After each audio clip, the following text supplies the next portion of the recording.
The CIO has a terrific opportunity to be able to look across the organization, look at what's the go-to-market strategy, what's the sales strategy, how do we operate our internal, how do we onboard people, how do we train people. I think the CIO has a very unique opportunity in sort of looking at the company through a different lens than others, because we know the art of the possible. Talking to clients, I think it's just paramount. How are you going to support the professionals inside your organization if you don't understand the end product that they're serving to your clients and what's that client expectation? So, and again, it goes back to what I was saying a few moments ago, which is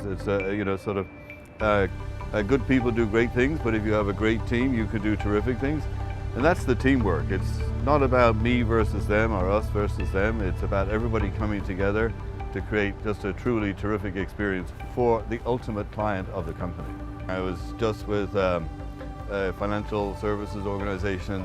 They're looking to actually reduce their physical footprint to increase the ability for their professionals to be able to work from the location of their choice.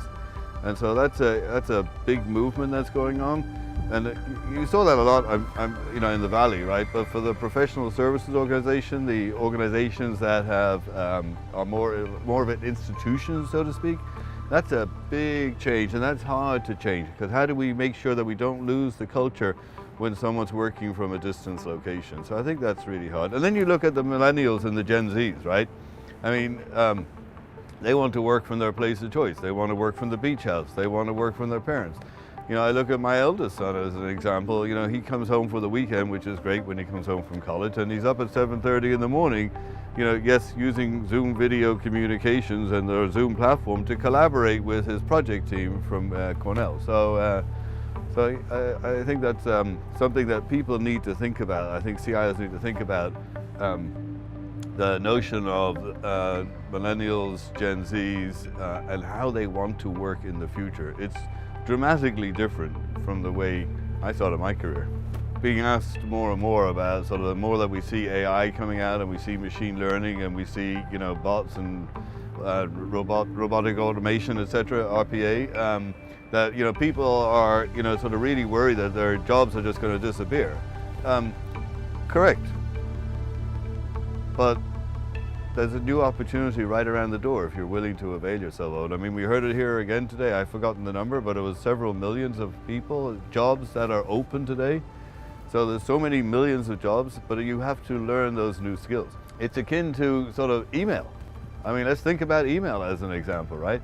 I mean, go back 20 years ago, email was relatively new. But what happened to all the people who did all the typewriting, right? It's like, what happened to that? Let's think about another technology. Let's think about videotape. When videotape came out, they said movie theaters were going to disappear. Then videotape, then it was replaced with DVDs, and now we have streaming. Guess what? I love going to see a movie in a theater. It's like it's a night out, so it hasn't completely disappeared.